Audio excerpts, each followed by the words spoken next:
Buonasera, good evening and welcome. Thank you for being here, and thank you also to Giulia Caminito for being here with us tonight.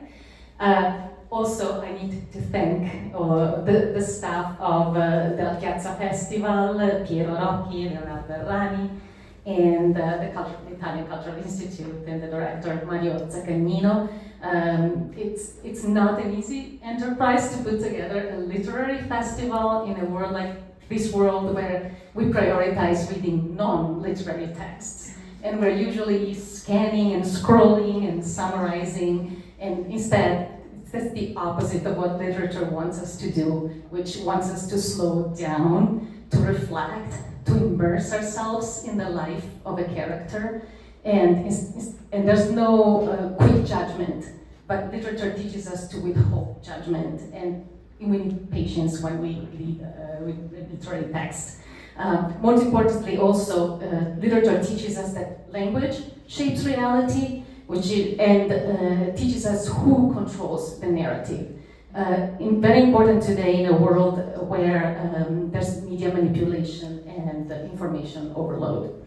So we need literature, that's my point, and for me, personally, literature is a form of emotional survival. So thank you so much for putting together this series of events, and bringing together these amazing authors.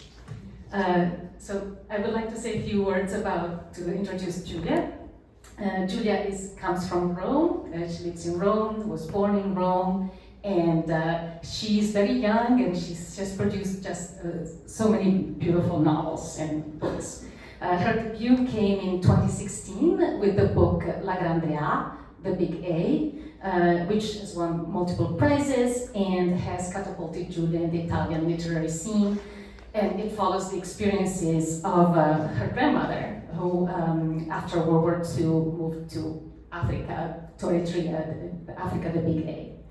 Her second novel is called Un giorno verrà, A Day Will Come, which is also a novel about the past, the Italian anarchic history, and came out in 2019. And then in 2021 she published the book that we will discuss tonight, L'acqua del lago non è mai dolce, in English, The lake's water is never sweet. And this book has won multiple prizes, most of all the Premio Campiello, but it was also a finalist in the Premio Strega, also won the Premio Strega Off, and has been translated in 26 languages, I think, up to now. And we're discussing it tonight because the English translation came out recently in 2025, years after it had been translated in already so many languages, and so we're very happy that finally it came to the United States market. But it is not the latest novel that Giulia has written. She has also published in 2024 Il male che non c'è, The Pain That Wasn't There, which is a book about hypochondria and melancholia. And then in 2025 she also published Amatissime, which is not a novel, but it's like a tribute to 6 great Italian women writers, a wonderful book. But talking about tonight's novel, The Lake's Water is Never Sweet, which is here with the English translation. It's a wonderful book, an extraordinary novel about a young girl growing up in the periphery of Rome. And it's a very strong story that has been extremely successful because it touches on a lot of important themes. And if you have not read it, please do. And if you would like to purchase the book, we have a Libreria Pino that can assist you in purchasing the book. And also at the end of the night, Giulia will be happy to autograph the book. Okay, so Giulia, thank you for being here. Buonasera a tutti e a tutte, grazie Cristina, grazie all'Istituto Italiano di Cultura, Libra in Corso, questa è una bellissima occasione, io dopo parlo l'inglese, lo giuro, però inizio in italiano. Dopo 15 anni sono tornata a San Francisco ed è veramente importante per me essere qui con il mio romanzo è la seconda opportunità. La prima è stata alla Rizzoli di New York, questa è la seconda occasione dall'altra parte della costa, e quindi grazie, perché questo per noi autori e autrici italiani è particolarmente importante. So I will ask Giulia a few questions, so we have a conversation, and then Giulia will also read from the book, and then we will open up the discussion to the public. So, my first question for you, I was wondering, before talking about the novel, if you could talk a little bit about your journey as a writer and how you became a writer. And in your book Amatissime, we get a glimpse of this, of the way you work, the way you read previous literature, the way you talk about these women who preceded you. Also, we didn't say that Giulia works as an editor, and has been working as an editor since she graduated from college. So how does your work as a writer also intersect with your work in the publishing world? Yeah, thank you, Cristina, for the question. My English is not perfect. Usually when I talk in English in public, I'm in Europe, and in Europe we use this European English that is like something between and no one cares, so I'm so sorry about that. So when I was a child, I was born in a house full of books because my parents were librarians.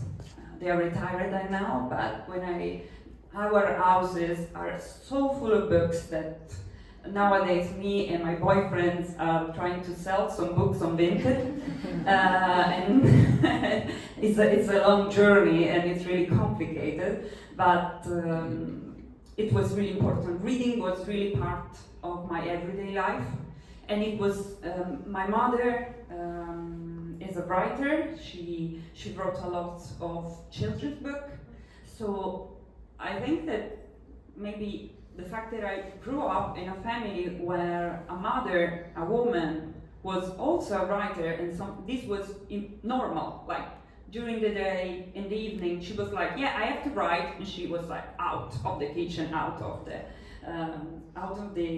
the room, and she was in her own room with her computer, just writing something. And she has a lot of books, and she was like looking at these books, and she was writing. So for me as a child, that was normal, but it wasn't on the other side, like it was special. So I think that after my graduation and after the university, I studied philosophy. It was like natural for me, trying to express myself and express my ideas and all the things that I was reading and I was studying, trying to write something. So I started like it was a joke, like something that I was just doing, and little by little it became something important for me. So I started writing about my family. So the first novel that you were talking about, The Big A, it's a post-colonial story about how my family ended up in Eritrea and Ethiopia, because my father was born in Asmara, which is the capital of Eritrea.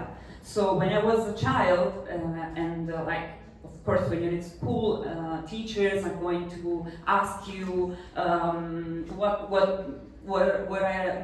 where was born your father and your mother and everything. I was like, yeah, he was born in Africa. And they're like, what?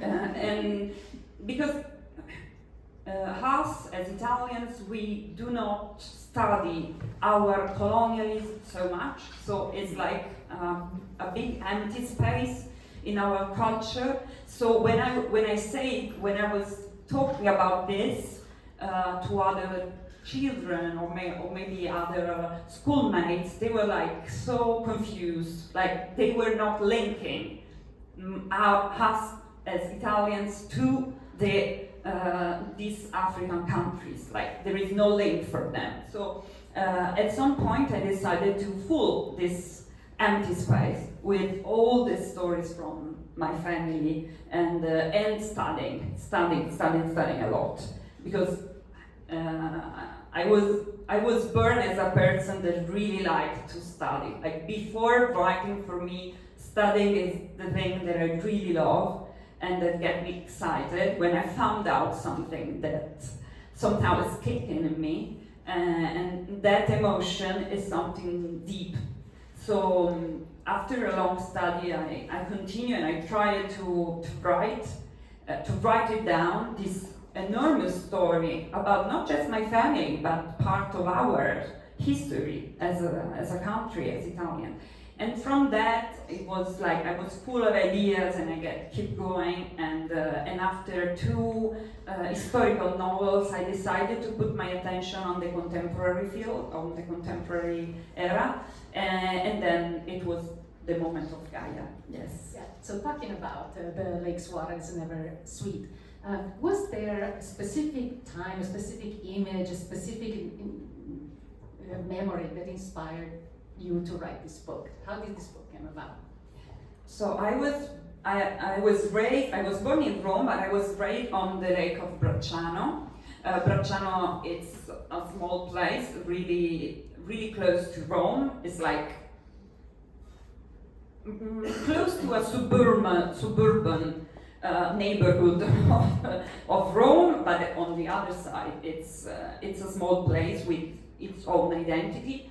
So there are 3 small places on this lake, and it's a really small lake. Like you here are used to really big spaces and really big lakes. Like for you, this is a pond, I think. Like it's from here to there, so it's really small. You can always see the other side of the lake. So, and I was raised there, and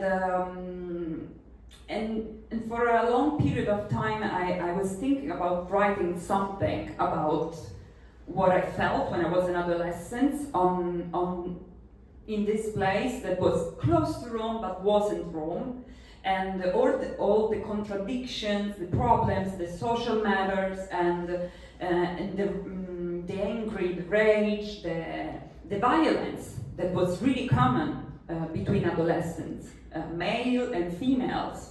And at some point I wrote a short story about this violence, and it was based about something that I saw 20 years ago. I'm not so young, as you said. And then that was Gaia somehow, but I didn't use this name as in this short story, but the name of the short story was The Lake's Water is Never Sweet. And I published it on the internet, like I think on a blog. And then after years, it became really important to me to try to talk about all these experiences, and then I began to think about the character of Gaia and how can I express this, and then Antonia came in the picture, and so I put together things that were separated at the beginning, and then all started like this. So talking about the water of the lake and the water that is never sweet. So in Italian, the title has like a play of words, because in Italian, acqua dolce is water that is not seawater. It's not quite the same in English. If you say sweet water in English, you assume that you're putting something in to sweeten it. So that's missing in the title. But so why is the water never sweet? So of course we understand in the book that, you know, Gaia has a lot of difficult experiences by the lake, on the lake. But also, you also mentioned in the book that the water is not the cleanest water, maybe wasn't the cleanest water. You talk about pollution of the water, talking about the water smelling like gasoline. Also, Iris, Gaia's friend in the novel, is diagnosed with cancer, possibly because of environmental concerns. But at the same time, you also talk about this lake as a place of magic, because it's connected to legends. You talk about this idea of statues hiding in the water, or even like a whole village hiding under the water. So how do you reconcile these two things? And also, usually we think of water as, you know, purifying and life-giving. So how do you reconcile this magic and then this water not being sweet? Yeah, with all the translation of this book, the most difficult part was how to translate the title. Because in Italian, the difference between sweet water and a salty water, it's very clear and very important, because the sea is the big water, the salty water, and all the other waters, like the rivers, lakes, and everything that is not salty is sweet. So when you say sweet water, you are talking about something that you studied, you know what are you talking about. So, but there is this contradiction, the fact that if you taste the sea, of course you will taste the saltiness. If you taste the sweet water, it's not sweet. Like there is nothing sweet in a river or in a lake. So I was trying to work on this contradiction with the title, because on one side, of course, life is easier when you live in a small place. It's not chaotic as Rome, it's not full of traffic, economically, it's more affordable, of course. But on the other side, small places can be really tough, because they are really closed in mentality. There is no cultural life. It's really ruled with some rules that are just about that place. Outside of that place, they can be crazy. Like, I don't know, families that are important because they are the owners of buildings, and so if you own that surname, you are really important in this small place. When you go out of this small place, nobody knows you. So there are all these little rules. When you come in from another place, you're always a stranger for a long period of time. In Anguillara, the place where I lived and where it's placed, the book, there are two ways of calling the inhabitants. Like Anguillarini are the people that were born and raised in Anguillara. And then there are Anguillaresi, when you are not born in that place. And I was one of them. And I stayed there with my family for 20 years, but we were not Anguillarini, so we were not part of this community. So we were always outcasters, like we were not fitting in. You can do whatever you want, but you were not born there. And this kind of mentality is really, it's really specific, I think, of small places all over the world, not just in Italy. The idea was to talk about the fact that life for Gaia is not sweet. It's acid. It's difficult. She doesn't know how to survive during this adolescence. She doesn't know who she is. She doesn't know what she wants. She hates her family and her social and economical condition. She wants everything that other people have, but she can't. So she's always with these big eyes on her friends, because she wants the same thing, but she can't. And the place, of course, is a beautiful place. If you go to the lake of Bracciano, you will see this old place, the lake, the panorama, and the landscapes, and you will say, but this is a really nice, small, characteristic Italian place. But on the other side, yes, but it's difficult to live there. It's really difficult to stay there forever and not going outside from this small reality. So this is what I was trying to say with the title. So it was not easy to translate it and to comprehend all the meaning that I was thinking about when I choose this title. So And the crazy thing is that in the US, it's called The Lake's Water is Never Sweet, but in the UK, the title is different. It's like, yeah, the bitter water of the lake. So, I don't know, when they email me about the title, I'm like, you can do whatever you want. Like, this is, I'm so lucky that I will be published that if you want to use the bitter, call it as you like, but it's strange because it's the same language. So in this case, I was like, why? Why there is this different? What's the point? But they decided that they want to do two different titles. In Netherlands, there is Netherlands has its own titles. So this one is called Antonia's Daughter.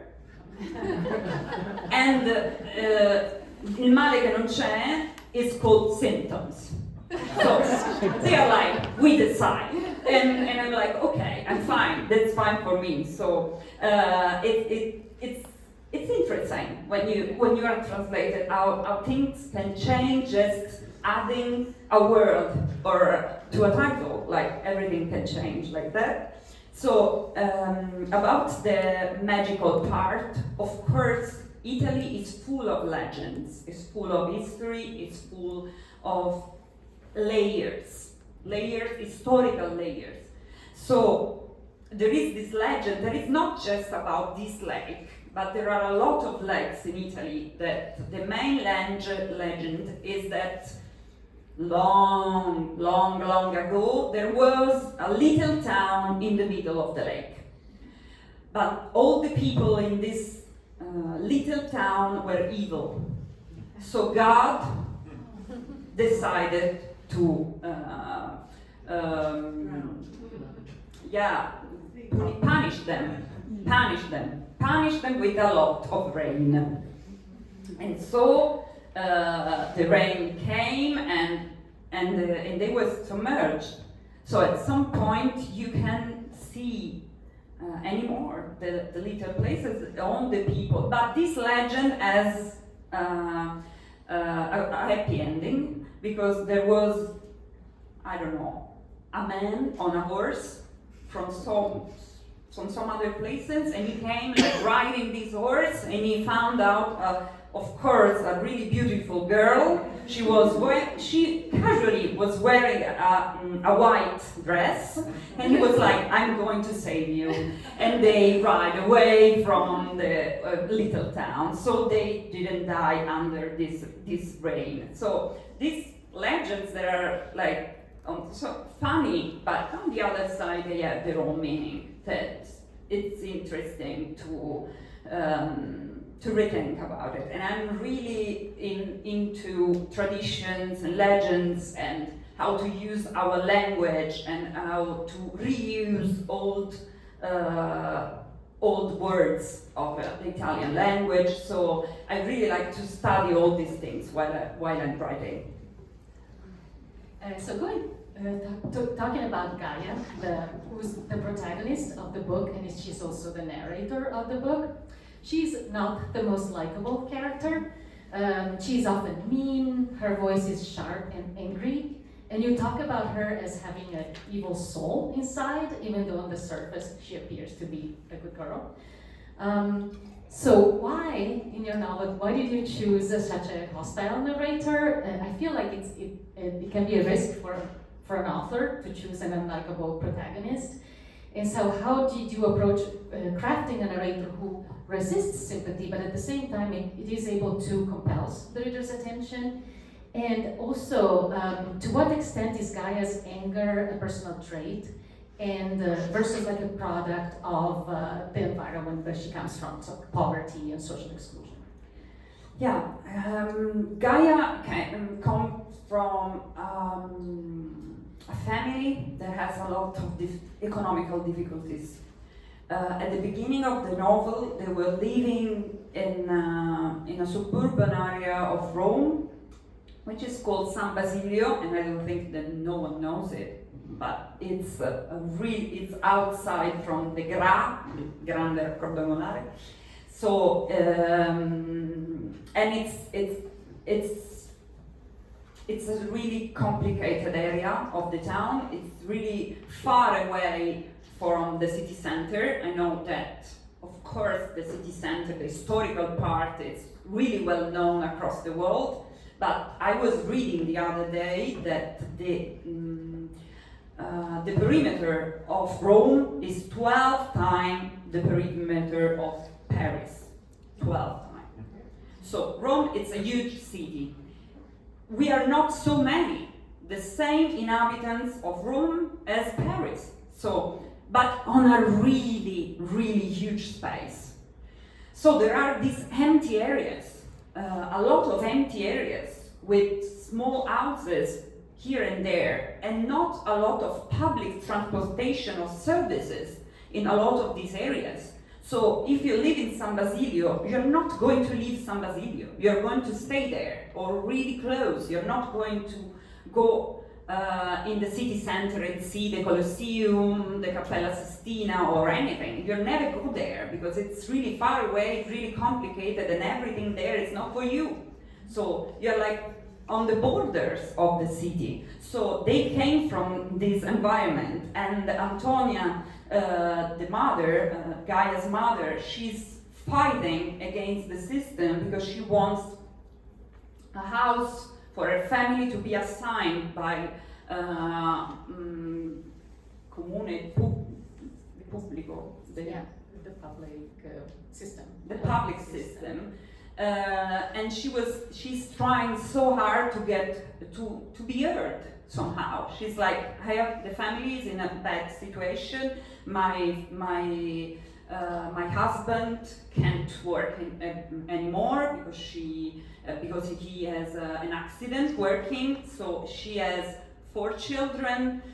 She's a housekeeper. So she has a lot of complication, and she's trying so hard to be seen from the administration of Rome, to be assisted, and to have a house for her family. So at some point they moved from San Basilio to a more center area.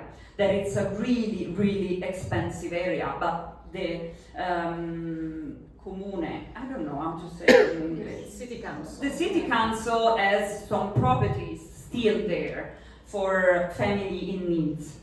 And so they move in the city center, and then they move outside to the Lake of Bracciano. I'm trying to tell you this because all these movements are really important for the personality of Gaia, because she came from this place that is really far away, and it's full of poverty, and it's full of drug dealing, and it's out of services somehow, and out of the beautiful part of the city, like the ruins part, the monument part. And then at some point she understands that when she's really close to rich people, to famous areas, to monuments, she doesn't belong there. And the sentiment, the emotions that I'm trying to talk about are when you are growing up and you just want to be normal, you just want to be like everyone else, but it's impossible for you to be like them, and it's impossible because of your social condition. And like this novel is it happened everything during the early 2000s. So during that period, technology, consumism, they became really important for Italian people, and they arrived in adolescents' lives as well. So first phones, trending clothes, changing clothes, fast fashion, they came on us at some point. Even if you were living in a really small place like Anguillara or in San Basilio, it was like, you have to have this phone or you are out. You have to have these shoes or you are out. But it's not just like that. It's like, you have to have these shoes today, but tomorrow you have to do another pair of shoes. You need to change. You need to stay fashionable all the time. And this for an adolescent, for me as well, it was really complicated. I studied in a really rich environment. Like all my classmates were from really rich families, and they were like changing clothes, they came to school with Gucci bags, like big like this. We were like 16, and they were like these Gucci bags just for their books to school books in Gucci bags. And I was like shocked because my parents were Libyans, so I was just thinking, okay, my parents were Libyan, but I was an only child. So for them, they were trying to keep up with all this changing. But for other kinds of family, like Gaia's family, where there are 4, just the mother is working, the father is in a wheelchair, they has no property, they has nothing, they do not own anything, they do not have anything for them. How she can survive in this situation? So Gaia is a really unlikable character because I do not want her to be pitied. I don't want people to feel, oh, poor Gaia. No, she's a fighter, and she can be really mean because she's fighting back. And I want to tell you this little episode because it's really important. And I saw a lot of YouTube and a lot of stories from all around the world. And I think 5 or 6 years ago, I saw a video from an American girl. She was a black girl, and she was living with her mother, but her mother had depression, so she was not working. They were like changing houses one day on another, and she was going to school. Maybe she was not the cleanest, and she didn't have all these beautiful dresses because she was keeping up with her mother. She was like maintaining her mother as well. She was working in the evening, and one day in the class there was this pretty girl on the other side of the class, and she was like yelling at her, like she was making fun of her. And she was like, she took a book like this, a really big book, and she was like, boom, on the other girl, like she was punching her. She was a really normal and quiet girl, but she was like, it's enough. And that moment, that gesture of like launching an object to another person, it was like, for me, it was a scene of a novel. And I was like, how can I translate this scene in a novel? How can I express how you can be frustrated in this condition at a young age? And then from that moment, I put another thing in my narrative. Like, I have the lake, I had Antonia, because I was doing a lot of interviews with a woman that I know, and I have this girl, this black girl in a class that was like, she was full of it. And I put all together, and then I decided that Gaia, the gesture was part of a Gaia's identity. So I do not care if you like or not like Gaia. That is not the point. And I don't think it's the point for literature in general. It's not like you need to like the novel, like to feel caressed by the novel. You need to feel a lot of things, a lot of emotion. Like you get mad to the characters, you get mad to the writer, you get mad or to Gaia or to her mother, and at some point you're going to cry, and then you're going to understand, and then you're going to get mad again. This is part of literature. If you want a caress, you can go to your boyfriend and have a hug. It's not I don't think that it's... Gaia really no, it's not... Gaia is not going to embrace you, maybe, but I hope that she's going to tell you a story. Yeah. Right, yeah. So talking about Gaia's relationship with her mother, which is probably the most important relation in the book. Like any mother-daughter relations, it has a lot of contrasts and a lot of conflicts.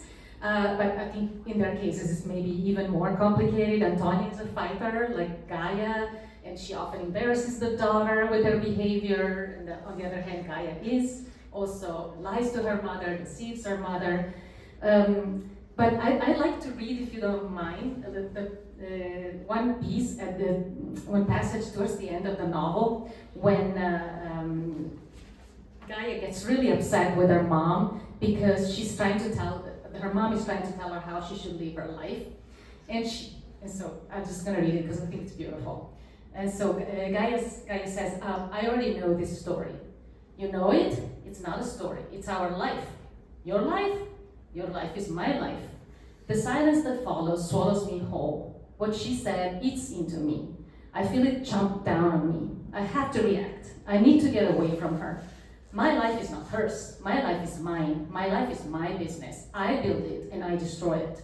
So I react, like a marionette swallowed by a whale along with some plankton. I jump and kick to get out and back into the sea. I surface and I navigate by sight. I won't let her assertion or the sounds of her words eat at me. I look at her, furious, and I jump up from the chair as if I'd been stung between my thighs. The prickling sensation moves higher, slipping into my underwear. I clench my buttocks and I try to shake it away, but it's already in there, building a wasp nest.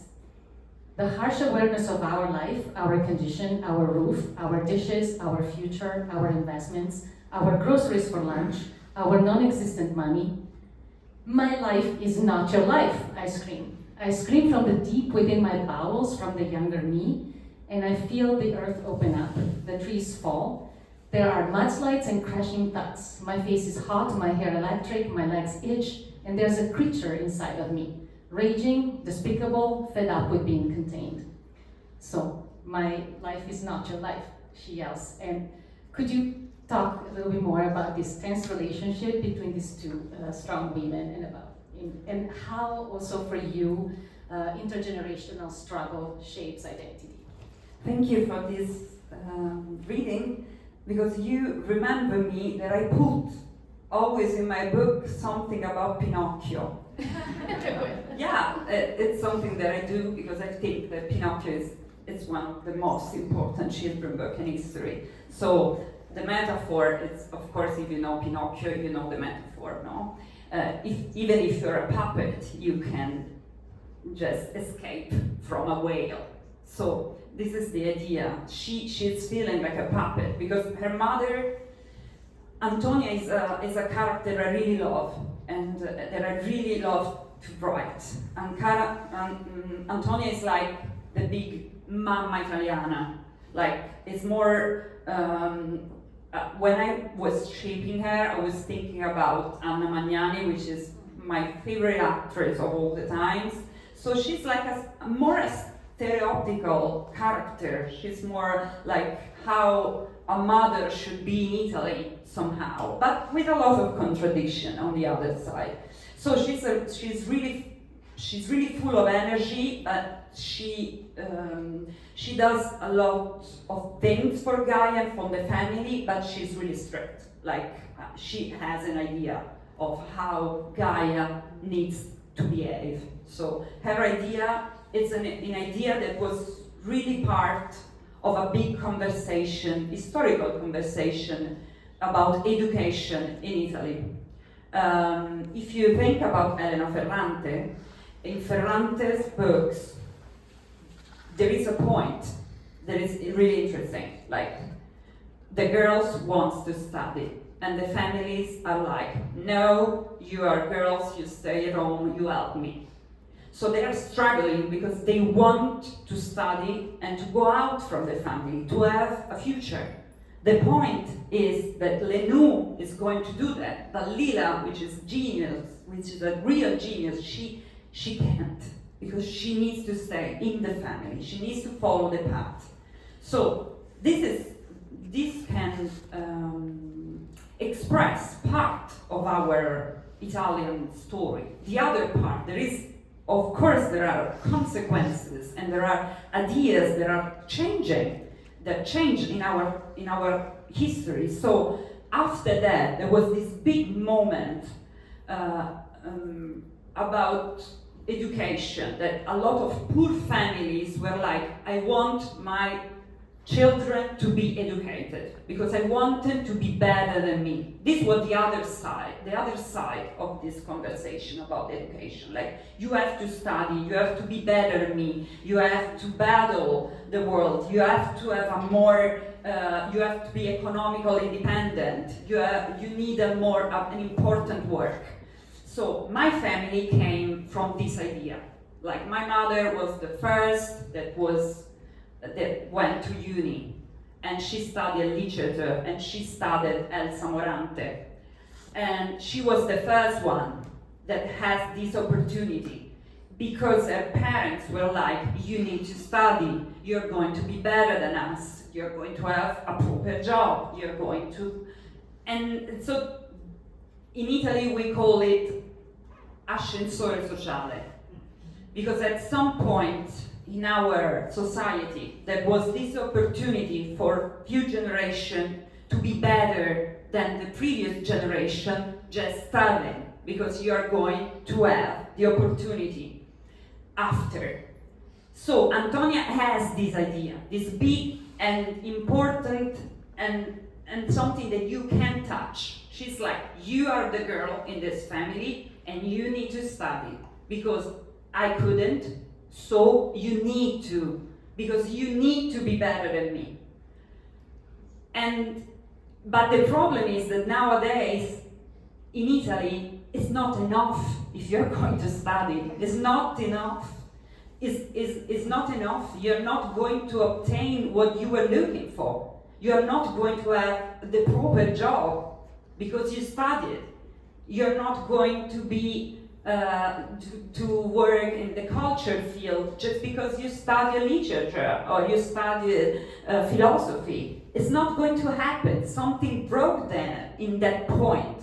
So nowadays we have a lot of ultra graduated people. They do the 5 years and then the masters, and they go abroad and study in another place, and they come back to Italy, and there is nothing there for them. Nothing for years, like stage after stage after stage. So the family needs to feed you until you're like 30 years old. So Antonia is like, yeah, you need to study, you need to study. And at the end, she's graduated, she and everything. She studied philosophy, and she was like, what you're going to do with philosophy? But she was like, I want to study this, why not? I'm a poor girl, but I want to study philosophy, why not? And in the end, she's like trying to search for a work after work, and there is stage without money, we have no money for new people, and Antonia at some point is like, this is enough, like, I can't feed you until you are 30 years old. It's your time to work. So this is what I was really trying to express with this book. The relationship between them is based on different ideas about society and life, and the fact that for the generation of Antonia, it's really the Italian one. I don't know if the same here, but in Italy it's really complicated to understand how much work is changed in our lives. And it's really complicated inside our families to express your problems at work. It's like, yeah, but you can do another thing. You just find something. Why you're complaining? Just stop complaining. Just find something else, or just try another field. This is the conversation inside the families all the time for the people of my age.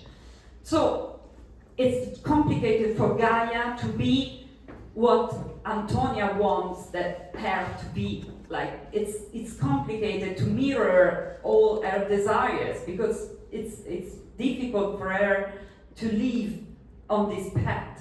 So this conversation, it's a moment of truth. It's the only moment where Gaia is going to be rebellious with her own mother, because she feared her opinion so much all during the novel. And at some point she's like, no, it's not your life, it's mine. So please, just don't think all the time about us. There is this big us about her family. Like Antonia is always talking about us as a family. I'm going to do a lot of things for us. I'm doing everything for us. But Gaia is like, it's not us, it's me. And I have my own problems and I want my own independence. So this is the complicated relationship inside the book between them. And talking instead about the men in your novel. So I feel like men are marginal compared to how strong Gaia and their mom Antonia are.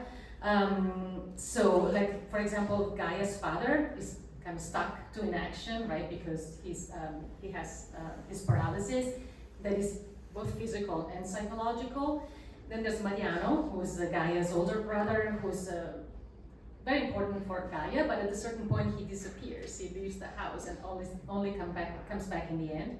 And also then there's the boys that Gaia dates, which don't seem to affect her deeply. Like like when they cheat on her, happens a couple of times.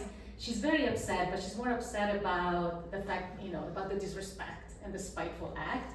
She doesn't seem like to be affected in her love. So could you say like a little bit more about these men? Yeah,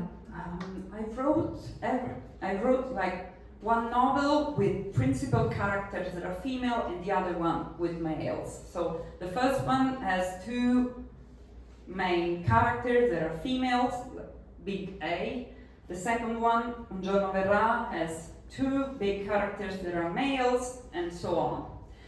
So in this novel, I was focusing on the female side of the story because I want to talk about violence expressed by a young woman, because there are a lot of novels in Italy about young males that are going to be violent, like in groups, in school, after school, and I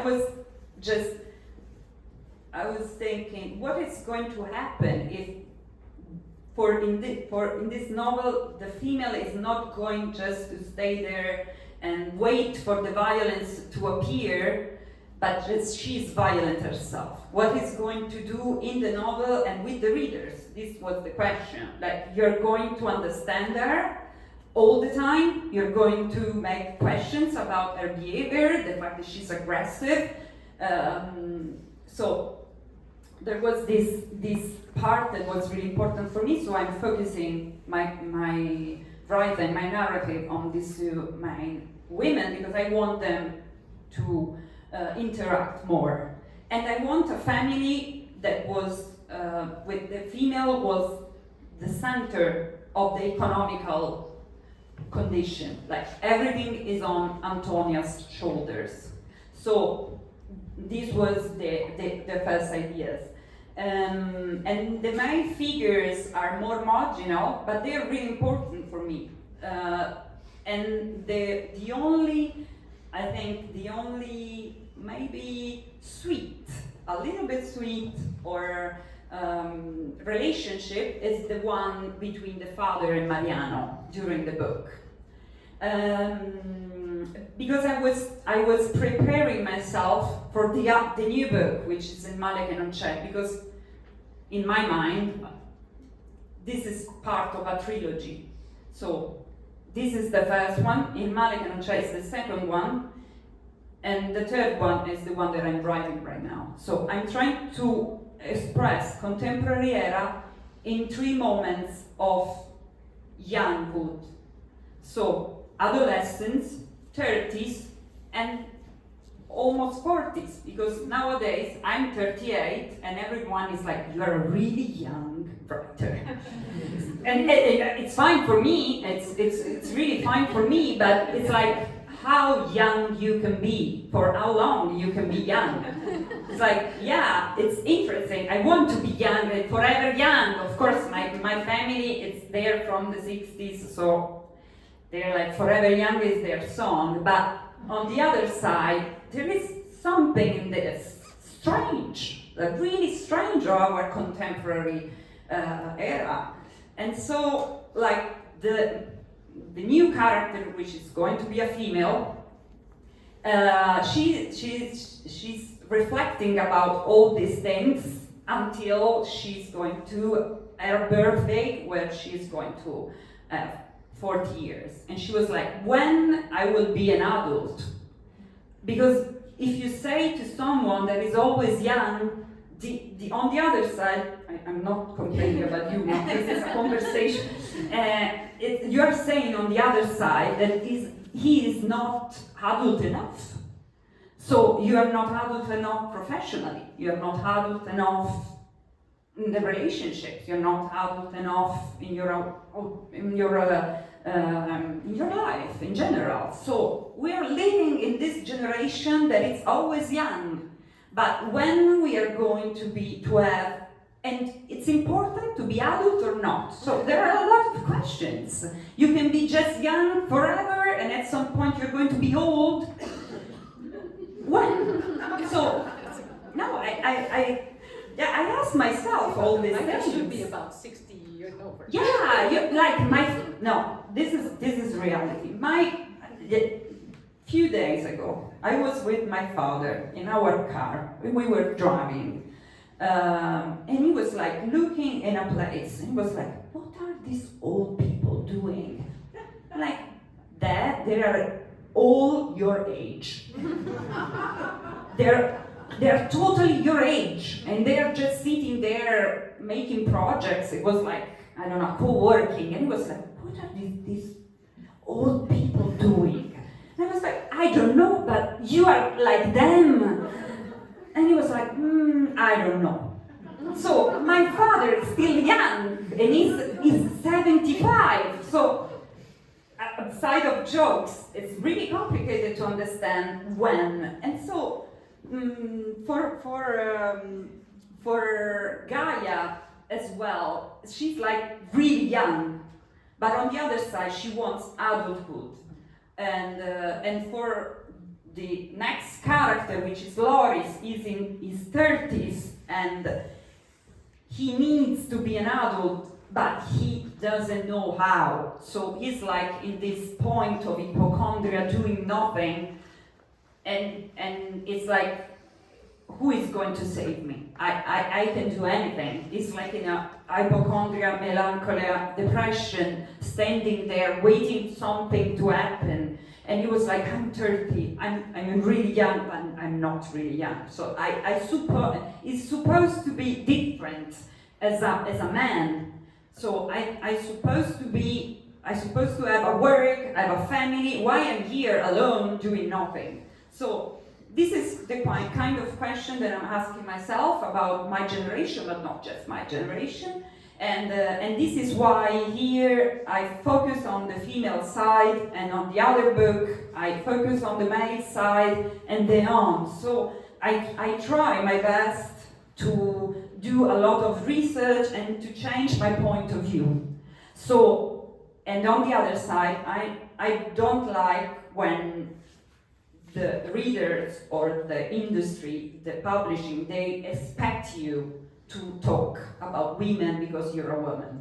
I want to talk about everything. So, yeah, this is a book with 2 female characters, but on the other side, I wrote other books with other characters. I don't like women writers to stay in a niche.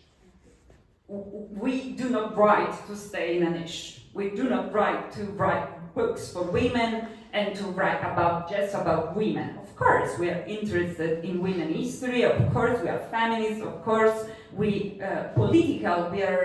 I do a lot of things inside this field about women's studies and everything. But I want to write about all the things around. I don't want to stay in a proper little space.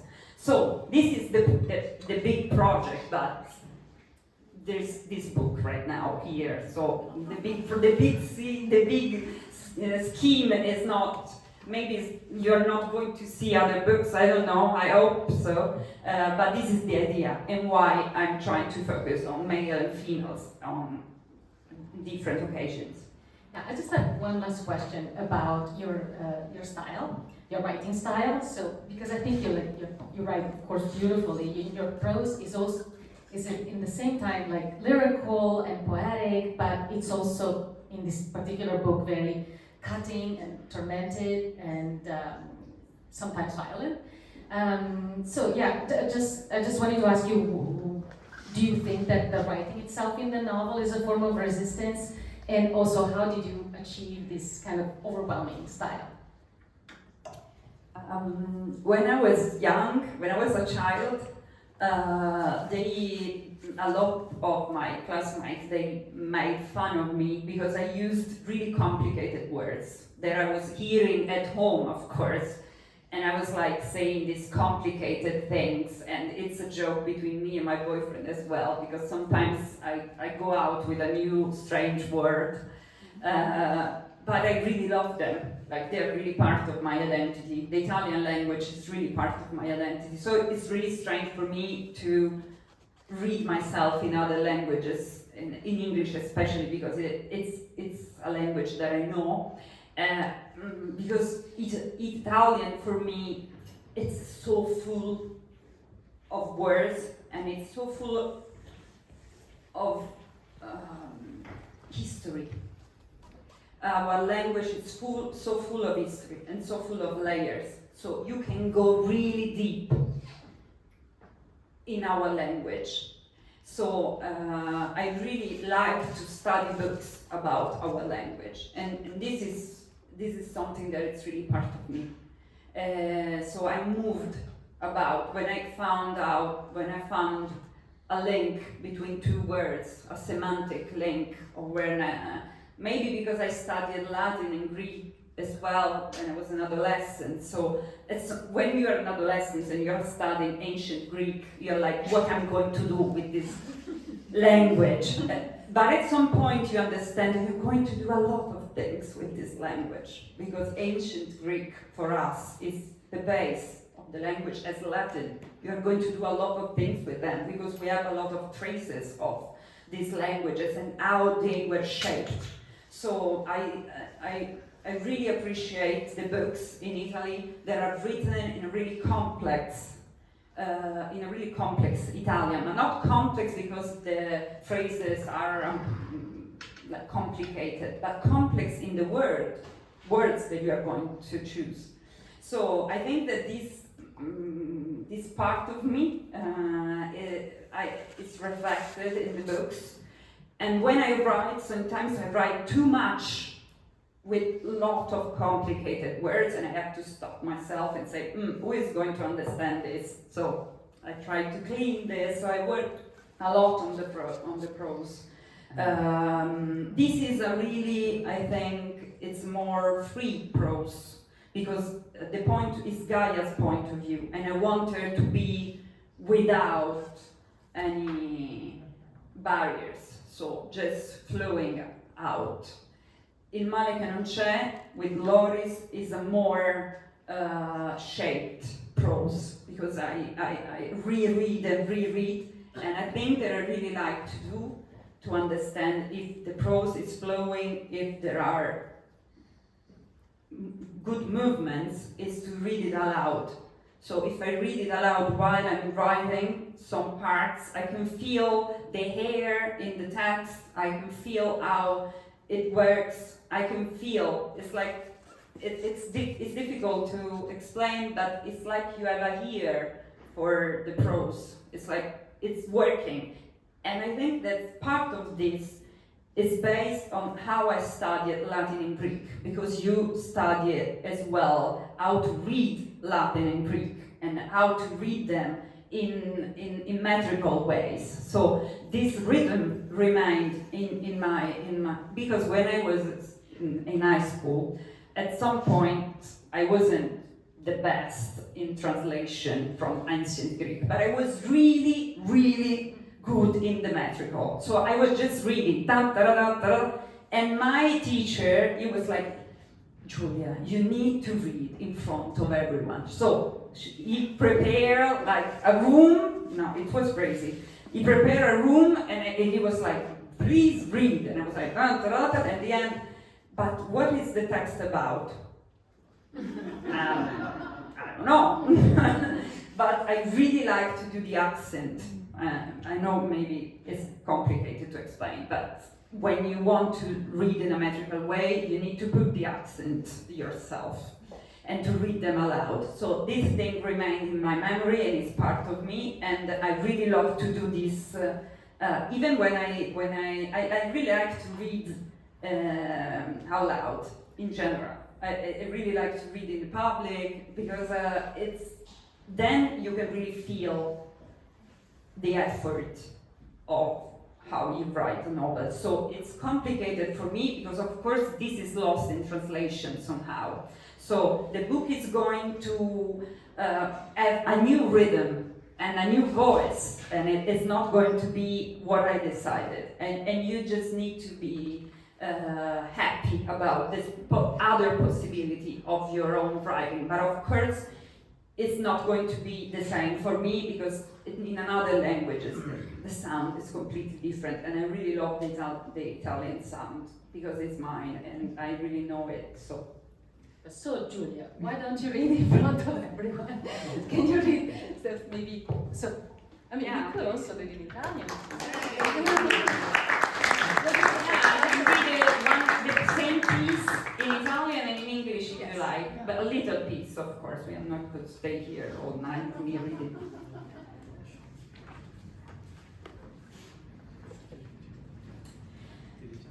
Tutte le vite iniziano con una donna e così anche la mia. Una donna con i capelli rossi che entra in una stanza e addossa un completo di lino. L'ha tirato fuori dall'armadio per l'occasione. Se l'è comprato al banco di Porta Portese, il banco buono, dei vestiti di marca ribassati, non quelli da poche lire, ma quelli con sopra il cartello, prezzi vari. La donna è mia madre e ha una valigetta di pelle nera stretta nella mano sinistra. Si è fatta da sola la piega ai capelli, ha usato bigodini e lacca, ha gonfiato la frangetta con la spazzola, ha occhi verdi e gialli e tacchetti da cresima. Lei entra, la stanza si fa piccola. Alle scrivanie siedono impiegati, mia madre ha passato 3 ore all'angolo del palazzo, la valigetta contro il petto, e quando lo racconta dice che le sue gambe erano burro e la saliva acida. Si avvicina muovendo i fianchi e prima di lei arriva il profumo con cui ha coperto l'odore di lenticchie cucinate per il pranzo. Dice: sono venuta per vedere la dottoressa Ragni, ho un appuntamento. Si è ripetuta quella frase allo specchio, e in tram, e in ascensore, e all'angolo, ho un appuntamento, con tono dolce, con tono allegro, con tono deciso, con un sussurro, come se fosse normale. E adesso lo dice a una signorina senza fede, i capelli legati sulla nuca, che la osserva e vede il vestito di lino un po' spiegazzato e la pelle della valigetta mangiata sul manico. La signorina guarda un'agenda che ha davanti. Come si chiama? Antonia Colombo, dice mia madre. La signorina controlla bene l'agenda con gli appuntamenti della dottoressa Ragni, scorre rapidamente col dito e cerca questa tale Colombo, ma non la vede. Non c'è il suo nome qui, signora. Mia madre fa una smorfia che ha pensato e ripensato, si è domandata che faccia fare in quel preciso momento, ha dovuto studiare ogni attimo, immaginare quello che sarebbe accaduto nel dettaglio, e la smorfia le viene bene, come di una donna impegnata, infastidita dall'incompetenza altrui, dai ritardi. Mia madre dice: guardi, ho preso appuntamento già da una settimana, sono un avvocato e la dottoressa Ragni mi aveva garantito che ci sarebbe stata oggi. Siamo molto in ritardo con la consegna degli atti. La smorfia di mia madre è storta e la sua insofferenza reale, come sono reali le scarpe strette e gli uomini alti e sudati sul tram. Le due si scambiano altre battute e Antonia Colombo insiste, certa che quella è la cosa giusta da fare, prendere posto e non spostarsi più. La signorina si convince, la donna dai capelli rossi sembra sicura di quel che dice. Nell'ufficio nessuno ha alzato neanche gli occhi dalle carte di cui si sta occupando, perché non si è ancora accesa una discussione. Così la signorina le apre la porta su cui campeggia la targa dottoressa Ragni e mia madre la varca e la soglia del suo futuro. Vede una terza donna vestita con un completo gonna e giacca a pallini verdi su fondo nero e aspetta che la porta si chiuda alle sue spalle.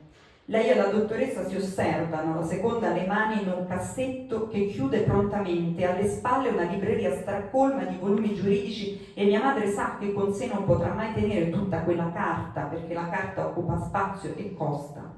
Ma lei chi è? Domanda la dottoressa Ragni, accavallando le gambe. Antonia Colombo, risponde mia madre e aggiunge: non ci conosciamo e io non ho un appuntamento.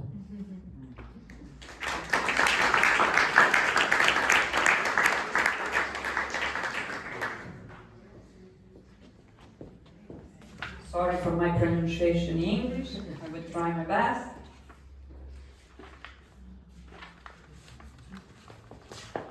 All lives begin with a woman, as did mine. A woman with red hair who enters a room wearing a linen suit pulled out of her closet for the occasion. She bought it at the stall in Porta Portese, the good one, with the discounted designer clothes, not the clothes that are all cost very little, but those with the sign that says, prices vary. The woman is my mother, and she's clutching a black leather briefcase in her left hand. She styled her hair herself with curlers and hairspray, did her bangs with a brush. She has green and yellow eyes and confirmation-style shoes on her feet. She walks in, and the room feels small. Clerks are sitting at their desks. My mother spent 3 hours waiting outside on the corner, the briefcase held against her chest, and when she tells it, she says her legs were buttered and her spit sour. She approached, swaying at her hips. The perfume she put on the mask to mask the smell of the lentils she made for lunch arrives before she does, and she says, I'm here to see Dottoressa Ragni. I have an appointment. She repeated that phrase to herself in the mirror and on the tram and in the elevator and on the corner. I have an appointment. In a sweet tone, a cheerful tone, a firm tone, in a whisper, as if it were completely normal. And now she said it to a young woman with no wedding ring and her hair tied back, who observes her and sees how her linen suit is bit crumpled and the leather briefcase is worn away at the handle. The young woman looks down at the appointment book on the desk in front of her. May I ask you your name? Antonia Colombo, my mother says. The young woman carefully checks Dottoressa Ragni's schedule, scans the page with her finger and searches for Colombo, but can't find it. Your name isn't here, madam. My mother sneers. There's something she had carefully thought. She wondered what face to make in that exact moment. She had been to consider every instant, to visualize what was going to happen in detail. Sneering comes easily to her, as if she were a busy woman bothered by other people's incompetence, by delays. My mother says, look, miss, I made my appointment over a week ago. I'm a lawyer, and Dottoressa Ragni assured me she'd be in today. We're behind with the delivery of the deeds. My mother's sneers is cropped, and her impatience is real as shoes that are too tight or tall, sweaty man on the tram. The two exchange more words, and Antonia Colombo insists, certain is the right thing to do, take up space and never move again. The young woman is persuaded. This red-haired woman seems sure of what she says, and no one in the office has so much as looked up from the papers in front of them, since an argument hasn't broken out yet. So the young woman opens the door with the Dottoressa Ragni plaque for my mother, who walks right through the threshold to her future. She sees a third woman dressed in a skirt and blazer set, with green polka dots on a black background, and waits for the door to close behind her. She and the Dottoressa study each other. The latter has her hands in a drawer she quickly closes. Behind her, a bookcase packed with legal volumes, and my mother knows she will never in her life be able to have that much paper, because paper takes up space and costs money. Sorry, who are you? asked Dottoressa Ragni, crossing her legs. Antonia Colombo, my mother responds, and adds, We do not know each other, and I do not have an appointment.